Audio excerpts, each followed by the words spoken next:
पिताश्री, हम इस घने वन में कहाँ जा रहे हैं? तुम्हें इस युद्ध को रोकने का वचन दिया था ना मैंने, तो बस समझ लो हम वहीं जा रहे हैं। यहाँ इस युद्ध के अंत का आरंभ होगा। पिताश्री, तब तो हमें शीघ्रता करनी चाहिए।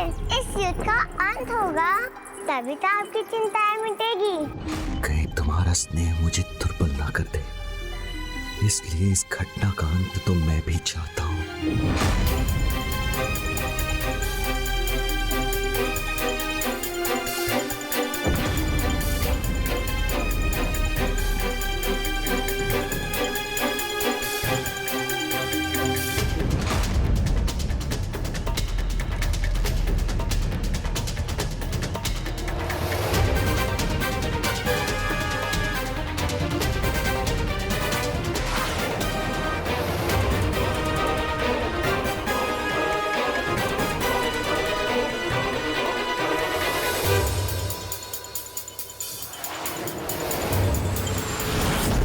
मूषक जी, मुझे आभास हो रहा है कि हम उनसे अधिक दूर नहीं।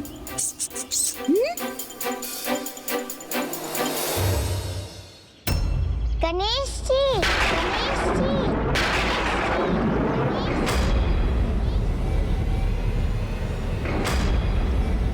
रश्मि,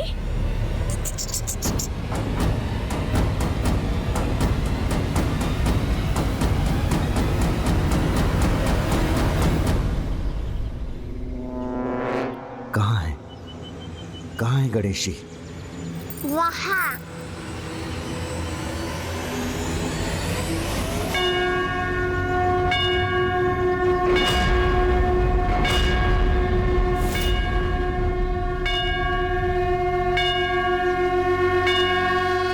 मुझे ऐसा प्रतीत हुआ मूषक जी, जैसे मैंने अभी रश्मि प्रभा को अपना नाम पुकारते सुना। मुझे विश्वास है कि वो आगे उस गांव में ही हैं।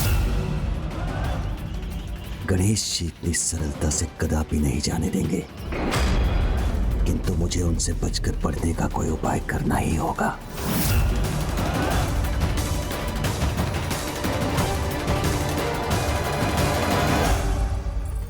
पिताश्री, ये सभी गणेश जी के मंदिर क्यों पहुँचे हैं? आज उनकी पूजा का कोई विशेष दिवस है क्या?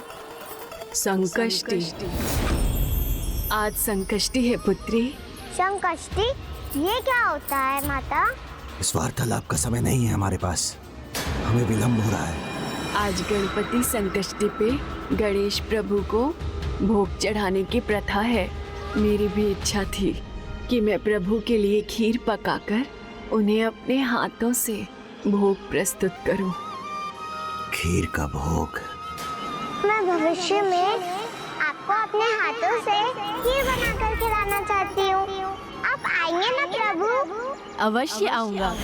मुझे गणेश जी से हमारा पीछा छुड़ाने की युक्ति मिल गई है, किंतु इस दरिद्र वृद्धा का इतना सौभाग्य कहाँ। खीर के लिए दूध और गुड़ तो क्या, मेरे पास चावल का एक दाना भी नहीं है। और अगले संकष्टी तक इस वृद्ध शरीर में प्राण ही न रहे तो मेरी इच्छा अधूरी रह जाएगी। पुत्री, इस वृद्धा की अवस्था तुम्हें विचलित कर रही है ना?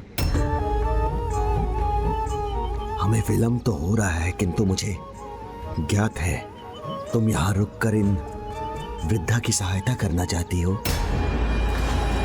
तो वही करेंगे हम। सच पिताश्री? हाँ हाँ, अवश्य पुत्री।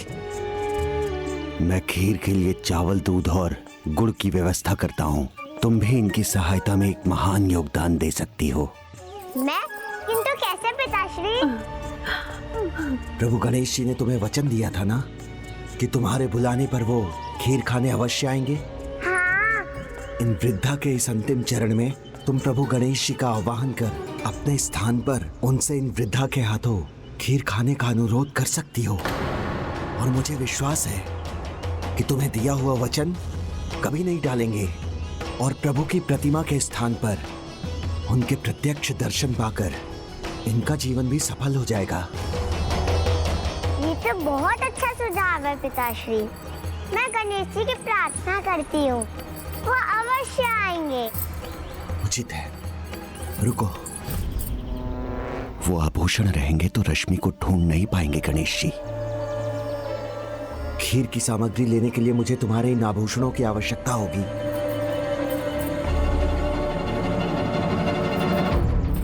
ये लीजिए पिताश्री। सामग्री यहाँ लाने के बाद मैं वन में उसी स्थान पर तुम्हारी प्रतीक्षा करूंगा जहां से हमने इस गांव में प्रवेश किया था।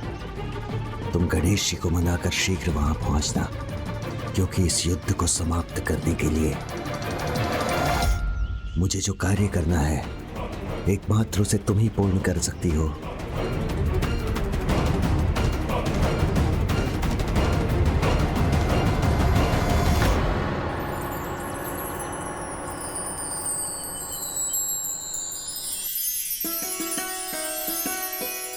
आज आपकी मनोकामना अवश्य पूर्ण होगी माता। आप जाइए, लकड़ी ले आइए। मेरी पुकार सुनकर प्रभु गणेश जी यहाँ अवश्य आएंगे।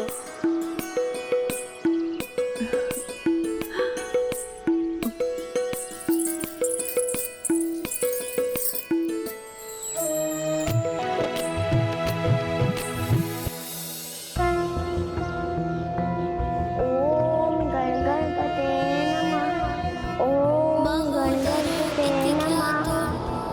ज्ञान ब्रह्म प्रकाशकः मोहसुरस्य शत्रुर्वै ओम गण आकुवाहनकः गणपते नमः। ओम गण गणपते नमः। मैंने कहा था ना मूषक जी, वो निकट ही कहीं है। उसके मंत्रोच्चारण का स्वर सुनकर उसकी ओर बढ़िए।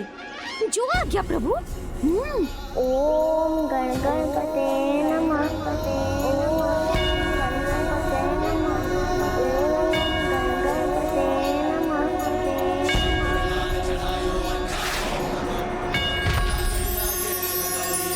प्रभु गणेश जी, मुझे पता था आप मेरी पुकार सुनकर अवश्य आएंगे।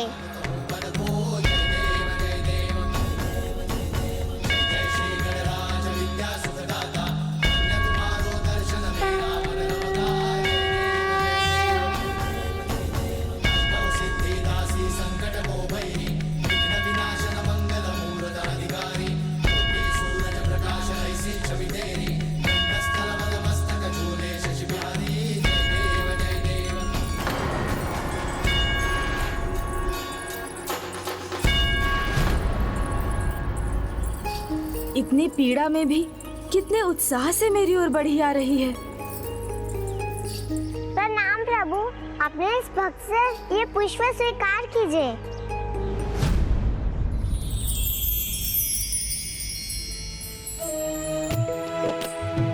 तुम्हारा सदा कल्याण हो रश्मि प्रभा। प्रणाम प्रभु। बालिका, जिस प्रकार श्री माता ललिता अपने सिंहासन पर विराजमान होती हैं, उसी प्रकार इस शिला पर बैठ जाओ। किंतु प्रभु, मैं माता के समान कैसे? रश्मि प्रभा, मुझ पर विश्वास करो, बैठ जाओ। उचित है गणेश जी।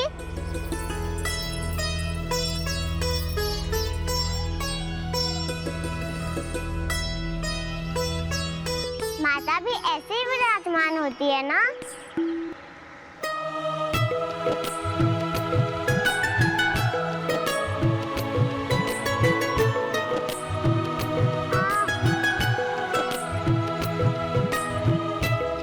तुम्हें इन कांटों की चुभन का आभास भी नहीं हो रहा था क्या? हो तो रहा था गणेश जी, किंतु पिताश्री का कार्य शीघ्र संपन्न हो, इसलिए मैं रुकना नहीं चाहती थी।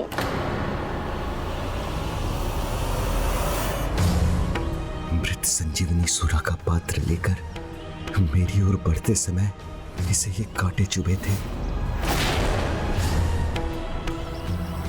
मेरे लिए इतना कष्ट सहने वाली अपनी इस पुत्री को ही कष्ट देना होगा मुझे। हमारी शक्तियां तुम्हें प्राप्त होंगी, जिसके लिए तुम्हें बस अपनी निस्वार्थ स्नेह की पात्र अपनी पुत्री का त्याग करना होगा।